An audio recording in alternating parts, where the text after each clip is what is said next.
We were talking about progression and taking one step at a time, where a lot of people want to just take leaps and bounds, which theoretically sounds great and highly aggressive, but that's going to scale yourself out of the business, and you're going to eat up all kinds of costs that you weren't ready for and that sort of thing, or just not even flat out be able to keep up with it.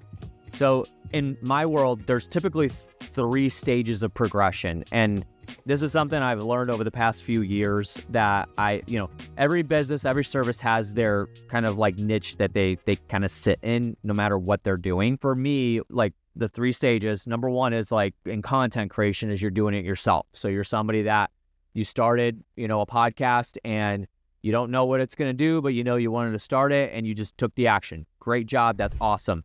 You're producing it yourself, you're quality checking yourself, you're writing the copy for yourself, titling, and then you publish it yourself, right? So you do all that light work and just get it out every single week. And you do that for, 50 to 100 episodes or whatever that is.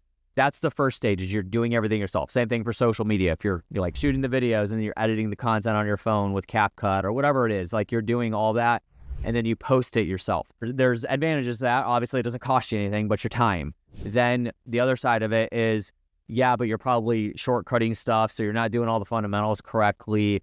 You forgot to post on social media today, even though you're supposed to do 1 video a day or 2 videos a day, but you forgot because you got busy because you were closing a deal. There's that kind of stuff, right? There's always a give and take. The second stage is typically an outside service provider. So you're hiring somebody such as myself, where we do all the management for you. So I might look at Wyatt and say, all right, Wyatt, if we're managing your podcast, then I need you to record.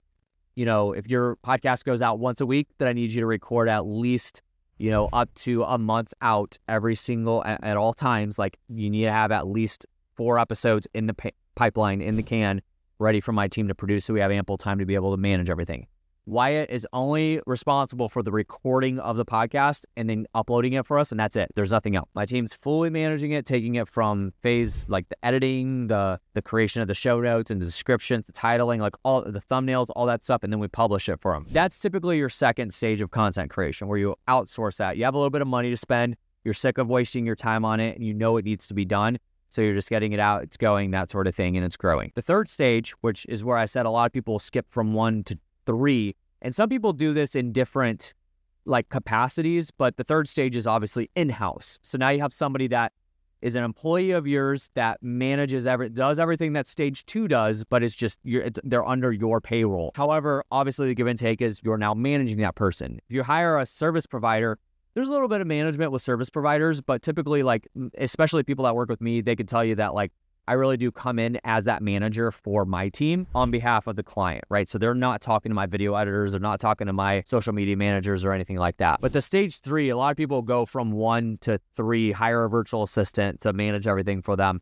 Maybe that virtual assistant only works 5 to 10 hours a week, something like that. That's totally fine. But then where the danger comes in is typically that person that they brought in-house. This isn't for everybody, but this is most people that I've seen this case of. They'll bring that person in-house, and then that person will do everything they're supposed to, but they're not really executing fundamentals correctly.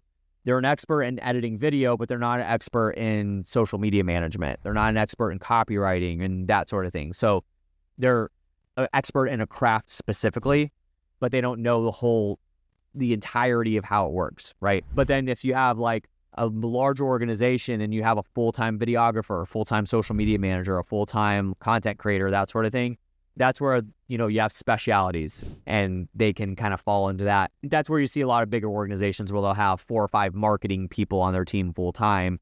That's kind of where that comes in, right? And obviously, at that stage, even people will get consultants and that sort of thing still. There's kind of an evolution to it, and that's typically the way it goes. And a lot of people I'll have, Wyatt, that come to work with me, went from stage 1 to 3, and then they found that they had to do all the management and all the guiding and dictating and leading, where they thought they could just hand it off to this employee that they would pay 15 or 20 bucks an hour to, but they had to establish everything for them because they didn't know social media. They don't know podcast growth or whatever.